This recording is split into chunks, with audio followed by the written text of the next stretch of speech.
Saris December 21 Samantha గారిచే గొప్ప ప్రారంభం. ప్రతి 10,000 రూపాయల కొనుగోలుపై ఒక గోల్డ్ కాయిన్ ఉచితం. సంకెళ్ళి మూతికి తగిలి మూతెళ్ళి మోకాలు కొట్టుకుంటే మోకాలు కొట్టుకోబోయింది. బాబాయ్ గారు మీరు పాత అలవాటు ప్రకారం ఎవడి జేబులోనో చెయ్యి పెట్టబోయి ఉంటారు, వాడు వాయించుంటాడు. నేనే తప్పు చేయలేదు బాబు. సెలవు కదా అని చేపలు కొనుక్కు తిందామని బెస్తపేట వెళ్ళాను. అక్కడ ఒక పెద్ద చేపను డబ్బులు ఇచ్చి కొనబోతే ఈ చేప నాది అని ఒక రౌడీ వచ్చాడు కూర్చున్నాడు బాబు. అయ్యయ్యో నీదేంటి నాది అని ఇంకా నేను అనలేదు బాబు. వాయించేశాడు బాబు నన్ను. చేపల పులుసు దేవుడు ఎరుగును, నా ఒళ్ళు పులిచేసేసాడు బాబు. ఇది నీకు అన్యాయం, మా బాస్ తో చెప్తాను, మా బాస్ని తీసుకొస్తాను అని అంటే ఏమన్నాడో తెలుసా బాబు? ఏమన్నాడు? ఏయ్ చెప్పుకోబే, దమ్ముంటే మీ బాస్ని తీసుకురా, ఇద్దరిని కలిపి కోసి పులుసు పెట్టుకుంటాను అన్నాడు బాబు. అంత మాట అన్నాడు? డామిట్ సీత, నువ్వు బాబుని తీసుకెళ్ళి ఇంట్లో దింపేయి. బాబాయ్ పద.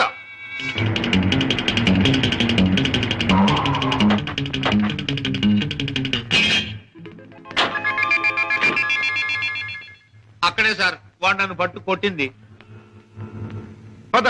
సార్ సార్ సార్ నాకు భయంగా ఉంది సార్, నేను కారులో ఉంటాను సార్. నేను వింటున్నాను కదరా, పద. అయ్యో అయ్యయ్యో ఇప్పుడే కదా సార్ తన్నాడు. బాబు బాబు బాబు కదా నా బాబు. వీరికి సన్నాసి. 5 రూపాయలమ్మా, ఇదిగో ఇక్కడ రౌడీ నాకు లేవడు. ఆడితో ఎందుకు బాబు గొడవ? మీ దారి మీరు వెళ్ళిపోండి. పెడతాను కానీ వాడు ఎక్కడున్నాడో చెప్పండి. ఇక్కడే ఉన్నాను బే.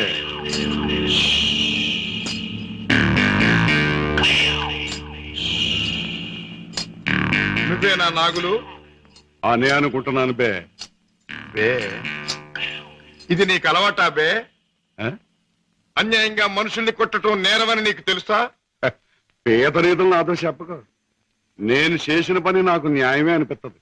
న్యాయం అని నీ ఇష్టం వచ్చినట్లు ప్రవర్తిస్తే చట్టం శిక్షిస్తుంది. చట్టం, శిక్ష, నేరం ఇవన్నీ మనకు అనవసరం. సముద్రం లాంటి ఈ పేటలో మనం తిమింగలం. దమ్ముంటే తెలుసుకున్నారా? లేకపోతే నోరు మూసు తలంచూపో. అంతేగాని ఈ నాగులు గారి దగ్గరకు వచ్చి రూల్స్ గీల్స్ అంటే తల మీద బొమ్మిడలు ఏం చేయగలరు. మన గురించి కావాలంటే ఈ పేటలో ఈ సన్నాసినే అడుగు. అవునులే, పేటలో పెద్దగా మురిగే ప్రతి కుక్క గురించి ప్రతి సన్నాసికి తెలిసే ఉంటుంది. మాటలతో నన్ను రెచ్చగొట్టకు. పొసు కొట్టేయగలను, కొట్టక కూరలు పీకేయగలను. అంత మునగడివా?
నాగులు, ఇతనెవరో తెలుసా?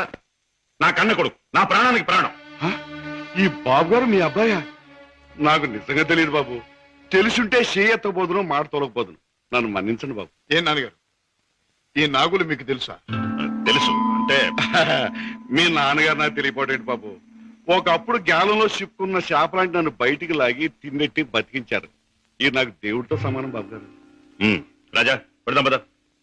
రాజా బాబు, ఏ నాగులు, ఇక నుంచి ఈ నాగులు మీ నమ్మిన పంట అనుకోండి. కట్టం వచ్చినా కన్నీరు వచ్చినా ఈ నాగులున్నాడనే సంగతి మాత్రం మర్చిపోకండి బాబు. నాగులు, ఇక నుంచి అమాయకుల మీద చేసుకుంటాం. కష్టపడి సంపాదించి బ్రతకటం.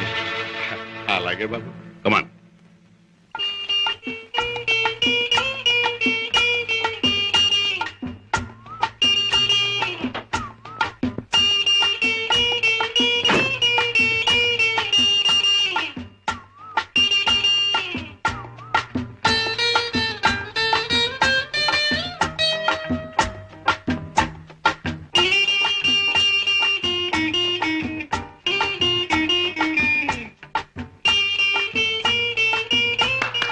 Good very good very good నాతో డాన్స్ చేస్తావా? నీతో పోటీ చేస్తే నేను ఓడిపోవడం ఖాయం రా కింద పడేస్తావు. దింపు తాతయ్య. నువ్వు ముద్దిస్తే గాని దింపనరా. చీ, ముద్దివ్వడానికి నువ్వే ఆడపిల్లవా? ఓడు నీతో మాటల్లో పోటీ చేసినా ఓడిపోవడం ఖాయం రా. రామయ్య బాబు, పద్మ వచ్చిందా? ఏం డాడీ, మీ ఆరోగ్యం అది? బాగానే ఉందమ్మా. పద్మ, నీ కాపురాన్ని గురించి ఎప్పటికప్పుడు వింటూనే ఉన్నాను. కిషోర్ పట్టుదలకి ప్రయోజకత్వానికి చాలా ఆనందిస్తున్నానమ్మా. తాత, నువ్వు కథ చెప్తానన్నావు, చెప్పవా? ఓహోహో అన్నాను కదూ. అవును రోయ్, చెప్తాను. దా. అమ్మా పద్మ, నువ్వు బుల్లిబాబుని ఎత్తుకుని అయ్యగారింటికి వచ్చినప్పుడేనమ్మా అయ్యగారి ముఖంలో నవ్వు కనిపిస్తుంది. మనవడంటే అయ్యగారికి భలే ఇష్టం. ఓహో అలాగే, ఇట్స్ ఆల్ రైట్. రేపు కోర్టులో కలుసుకుంది. Good night.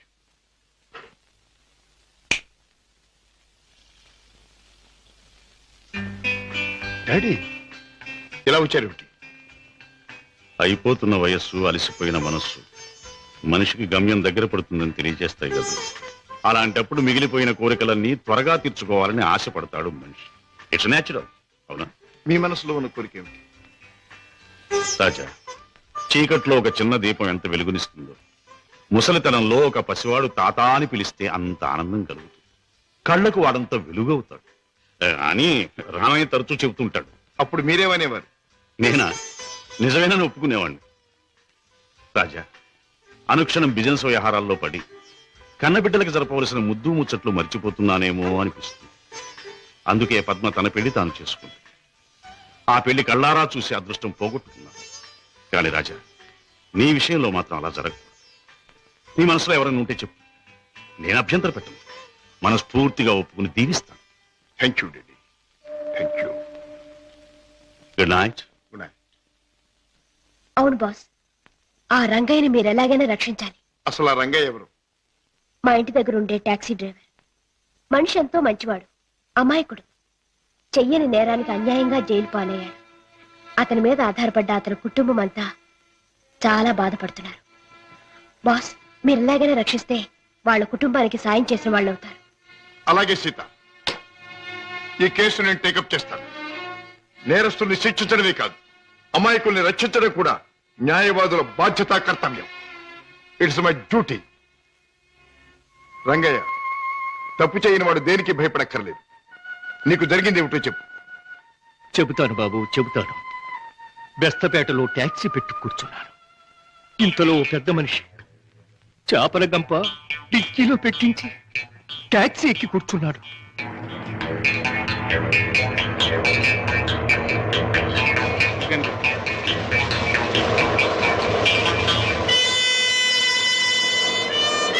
Stop stop stop. వెనకాల డిక్కీ తెరు.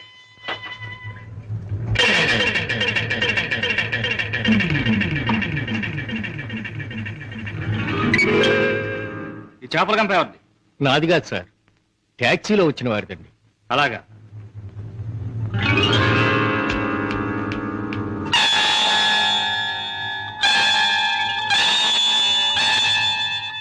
ఏరా, చాలా తెలివి మీరిపోయారా మీరు? నాకేం తెలియదు సార్, టాక్సీలో ఉన్న పెద్ద మనిషిదేనండి. టాక్సీలు ఎవరు లేరు సార్. దొంగ వెధవ, పోలీసులు కళ్ళు కప్పి బంగారం రవాణా చేస్తావా? పట్టుబడగానే లేని పెద్ద మనిషి పేరు చెబుతావా? నీ సంగతి, నీ ముఠా సంగతి తెలుస్తాను. అలా తప్పు చేసినాడు, తప్పించుకున్నాడు, నేను జైలు పాలయ్యాను. బాబు గారు, రోగిష్టి నా భార్య, విటోడైన నా కొడుకు, మొగుడు విడిచిపెట్టిన నా కూతురు, నేను లేకపోతే అనాథలైపోతారు బాబు. రంగయ్య, బాధపడక. నేరస్తుడు తప్పించుకుపోలేడు. అన్యాయంగా చట్టం చేతిలో ఎరుకున్న నిన్ను నేను కాపాడతాను. నీ టాక్సీలో ఎక్కిన మనిషి ఎలా ఉంటాడు, ఏమేం మాట్లాడాడు, అవన్నీ చెప్తావా? టాక్సీ వస్తావా? నా పేరేం టాక్సీ కాదయ్యా. నీ పేరు ఏమిటి తెలుసుకునే టైం లేదు నాకు. వస్తావా లేదా? అయ్యయ్యో, ఉండవయ్యా, రావటానికే కదా ఉన్నాం. అయితే మీరు ఆ బొట్టు తీసుకెళ్ళి దిక్కులు పెట్టి.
రేయ్, నీలాంటి దేశద్రోహులు చట్టం నుంచి తప్పించుకోలేరు.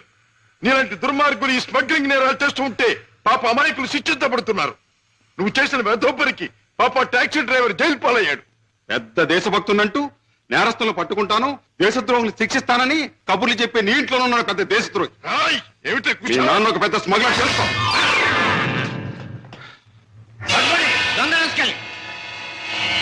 మా నాన్న స్మగ్లరా?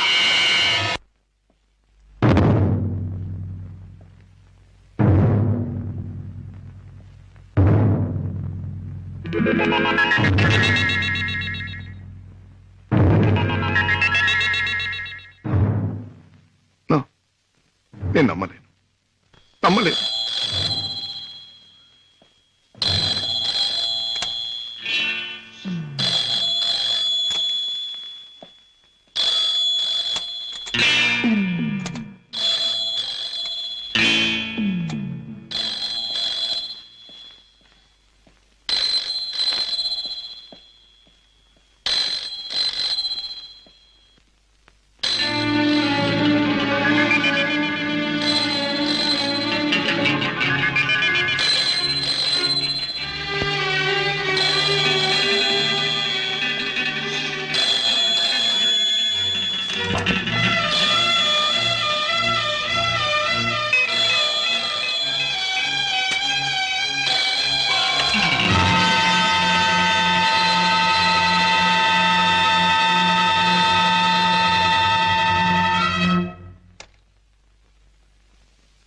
మిస్టర్ శశిభూషణ్, మొన్న నువ్వు లండన్ లో విలువ కట్టిన వజ్రాలను మళ్ళీ నువ్వు ఒకసారి చూడాలని అవతల స్మగ్లర్స్ అడుగుతున్నారు.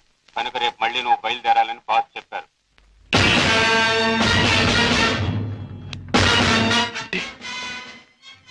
నేను విన్నది నిజమేనన్నమాట. Daddy is smuggler. Daddy is criminal.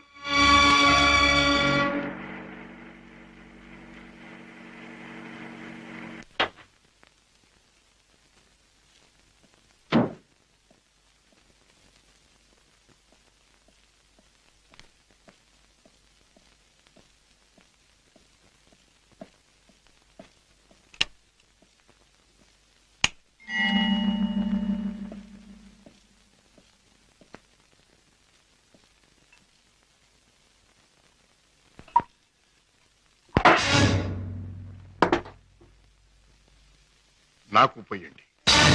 రాజా, అవును, తెలిసిన నిజాన్ని తట్టుకోవాలంటే తాగక తప్పదు. తప్పనిసరిగా నీతో తాగించి ఆ తెలిసిన నిజాలేమిటి? మీకు తెలియదంటారా? నీకేం తెలిసిందంటాను. ఏనాడో తెలియవలసింది, లేదా ఎప్పటికీ తెలియకూడదు తెలిసింది. నేను దండం పెట్టే దేవుడు దారుణమైన రాక్షసుడని తెలిసింది. నాకు అన్నం పెట్టి చేయి అన్యాయంతో చేయి కలిపిందని తెలిసింది. రాజా, అవుండే మిమ్మల్ని గురించి భయంకరమైన నిజం ఒకటి తెలిసింది. మీరు చేసేది స్మగ్లింగ్ అని తెలిసింది. మీరు నేరస్తులని తెలిసింది. తెలియగానే నేను నమ్మలేదు. ఇప్పటికీ నమ్మాలంటే నా మనసు ఒప్పుకోవటం లేదు. అందుకే మీ నోటి వంటి మీ మాటగా మీరే చెప్పండి డాడీ, మీరు నేరస్తులేనా? చట్టం దృష్టిలో దోషులేనా? మీరు చేసేది సంఘానికి దేశానికి ద్రోహమేనా? చెప్పండి డాడీ, చెప్పండి. మై డియర్ బాయ్, నీకు తెలిసిందంతా నిజమే.